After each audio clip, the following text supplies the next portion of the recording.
Guys, howdy. What's the crack? Bitcoin with Dinny here. Want to give you a shout out about the Retire on Bitcoin workshop just on the way back from the gym. As you probably know, I've been missing for 6 weeks, but I'm back. Today is my first day back in the office. Had an awesome holiday, an awesome trip. And it's time to help some of you guys figure out that everything you think you know about Bitcoin is wrong. Bitcoin is freedom, and if you want to retire early, the fastest and the easiest way I know how is to put a small bit of work into Bitcoin, start to build on Bitcoin, start to allocate to Bitcoin, serve a 4-year apprenticeship, and you'll join the hundreds of thousands of us who live in Ireland and the millions of us who live worldwide who've already figured this out and done this. So I suppose the first thing I'll say is if you haven't done my Retire on Bitcoin workshop, it's for people who don't understand Bitcoin and don't know how to use Bitcoin. Come along, we teach all the basics, we show you what we do and how we do it. The one thing that I see is that people think they're too late to Bitcoin or they miss Bitcoin, and they're so wrong, okay, and it's unfortunate. Now I'll just tell you a little story. When I first started my company, this is into our 5th year of Bitcoin education. We're Ireland's first Bitcoin company, and we've been helping people to retire on Bitcoin, and we're into our 5th year. Now when I first started my company, just give you a little bit of background of how much the landscape has changed and where we're going now in the next 5 years, which is really exciting. 5 years ago, talking about Bitcoin was a taboo subject. There was career risk to mention Bitcoin. There was career risk because I've been a businessman, I've been an entrepreneur all my life. I've built multiple businesses and I had a good reputation locally. And then to start speaking about this Bitcoin thing, it was like taboo. It was like this nefarious thing that, you know, legitimate normal people had no interest in and wouldn't touch with a barge pole. But after going down the Bitcoin rabbit hole and reading the books and spending the time learning about it, I realised, oh my god, all the reputation of this thing and everything I thought I knew about it is totally wrong. And this is what I've been looking for all my life. Most things in life are too good to be true. 99.9% of things, okay? But not 100% of things. Smartphones, if you're watching me on a smartphone, hit the like button. We call it the daily exercise, okay? Give the like button a nice little press, it helps the algorithm. It means you'll see more of my content if you want to learn more about Bitcoin, how to retire early. But smartphones are too good to be true. But they're actually true. And Bitcoin I believe to be like that. But the majority of things we come across in life are too good to be true, and that's why, you know, we are very skeptical of things, and that protects us because humans by our nature are built to survive, so therefore we should be skeptical of all of the unknown. It's just what allows humans to survive. Like if you're walking by a bush 100,000 years ago, you should assume that there's a saber-toothed tiger in there and it wants to kill you, okay? And they're the genes that survive, and the happy-go-lucky genes that are like, everything's grand, they get eaten, and those genes aren't around anymore. But fast forward to today, okay? The landscape has changed so much in that it went from me being wondering, is it the right thing for me to risk my whole reputation that I've built over decades to start speaking about this Bitcoin thing and trying to educate people about this Bitcoin thing, even though the majority of the mainstream narrative is that Bitcoin bad, don't touch Bitcoin. Fast forward to today, where it looks like the American election is being swung on who can embrace Bitcoin the hardest, who can say the most good things about Bitcoin. And we have Trump now coming out and saying that he wants all the remaining Bitcoin to be mined in America, and that's going to help him get elected. Like in only 5 years, it's gone from me afraid to speak about the thing on the internet, okay, to the most important job on the planet, the President of America, using the fact that he's leveraging Bitcoin, he's staking his reputation behind it to win that election. Now I don't know about you guys, but that is some shift. That is some shift. And for me it's almost unbelievable. So what do the next 5 years bring? Okay? Well, folks, you have no idea what's going on in the next 5 years. We do because we've done the work in it. But I'd just like to share this. In the last 4 years, okay, in the last 4 years, most people who haven't been paying attention are like, Bitcoin just crashed, didn't it? And loads of people lost money.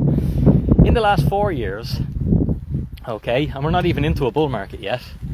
We're just in the early stages, the beginning, the first half, okay. We're in the first 15 minutes. Game's only kicked off. It's probably 0-0, okay.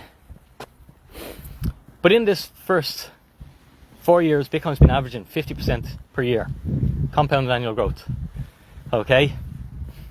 Or capital appreciation, if you want to keep the hair splitters happy, okay? So it's averaged 50%, and we haven't even hit a bull market yet, okay? You know, most people don't realize, you see, with Bitcoin With Dinny, with the channel that we have, and with all the programs that we do for people, we don't promise people are going to get rich quick, or, you know, make millions at the end of the year. Most people who promise that are just lying to you, and inevitably people end up losing money. And the older you get, you know, the more scars you have from trying these things, and you realise it takes work. If you want to retire early, it takes work. What we do is we help show people that even at 20%, if you go and calculate 20% capital appreciation over a decade, okay, and you have a modest strategy, doesn't have to be an aggressive strategy, just a modest strategy, okay, a really small pension strategy, nothing like you'd put into your traditional pension, which is a total scam, by the way. You just haven't done the work on it, and most people don't, because they outsource their thinking. They don't think for themselves, and that's why most people don't retire early. But you guys are here, and you guys are different, and you guys are learning.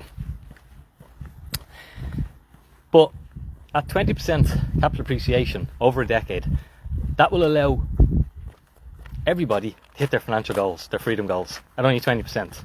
And I've just told you that Bitcoin has been returning 50%, and it hasn't even hit its bull market yet. What's that going to do to the average? It's going to pull up the average, okay? I've also just told you that in the last 5 years, it became taboo for me to speak about Bitcoin, and now we're just starting an epoch where the presidential seat for the biggest job in the world, the American president, they're leveraging Bitcoin. They're trying to say as much positive things about Bitcoin as possible to win the job. So what is that going to do for the next 5 years of Bitcoin? Do you think it's going to impact how it performs? You betcha. So guys, I really encourage you, study Bitcoin, understand Bitcoin, make your moves in Bitcoin. If you need help, get into our consulting, or even better, get into our community in the Retiree Club. We have hundreds of people who are building on this thing. You can see the moves we're making. We teach you everything you need to know to understand it better, so you can actually deploy your capital to it and realise that the risk isn't in buying Bitcoin. The biggest risk of your life right now is in continuing to not allocate adequately to Bitcoin. Okay, so some people are buying Bitcoin, but they ain't buying anywhere near enough Bitcoin. Okay, and that's simply because they don't have the education. And I'll finish with one final little story, just to help you on education. So I was away in the camper van there. We were over in the Isle of Man, and we were away for pretty much 4 weeks, and I'd sort of 2 weeks before that. So it was a long time, and the alternator went when I was over there. And if any of you are technical, you know what the alternator does, it charges the battery. Okay, but the engine, the battery light came on about 3 days ago before we came home, and you know, that means that the battery's not being charged, so the alternator's draining the battery. So long story short, I just about got home. I stopped starting the van, and I just about got home and actually got a lend of a battery off one of the lads on the campsite who I knew. He gave me a lend of the battery, yeah, fair play to him. So when I came out the next day after we unloaded the van, camper was dead as a doornail, battery was flat as a pancake, and it wouldn't start. So for 99% of the world, that means it's game over. That vehicle has to go to a mechanic, and you can't use it, it's broken.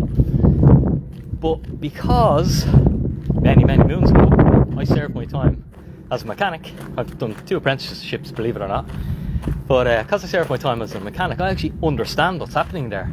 And I'm like, nah, the vehicle's not broken, just the battery's not charging. And so I was able to charge up the battery, okay, and then on Sunday, you might have seen me, you know, I went on an hour's drive into the middle of Kildare to go motocrossing on a vehicle with a big red light on the dashboard, because I knew I had enough charge once to get it running, and I'd need to start it one more time once I got down to Kildare to motocross track to come home. So for 99% of the planet, they wouldn't have drove, they wouldn't have been able to go, it would have been too risky. Okay, the risk would have been, Jesus, if it starts, and I mightn't start again. But because I have a unique understanding of how the vehicle works, and that although the problem is, it seems like a massive catastrophe, there's a way around it, and there's zero risk in me charging up the battery and driving an hour inland, an hour and a bit inland, spending the day there and driving home. Okay, and that's the beauty of when you understand something, you can act very differently to someone who doesn't understand something. 99% of people don't understand Bitcoin, certainly not to the level they need to, and if they did, they'd act very differently. And that's why learning, studying and understanding Bitcoin is the best use of your time, because of the future freedom it gives you.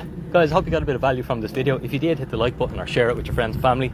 And I put a link in for the workshop tomorrow. If you haven't been to it, come along. We'll be teaching the basics of Bitcoin. Send it on to friends, family who are getting destroyed by inflation or putting money into silly pensions and making someone else rich. They take all the risk and someone else makes all the money because they think they're not paying tax on it. They are going to pay tax on it. They're just going to pay the tax later. Okay, so guys, have a super day. Thanks for being here. Good to see you all. Dinny out for now.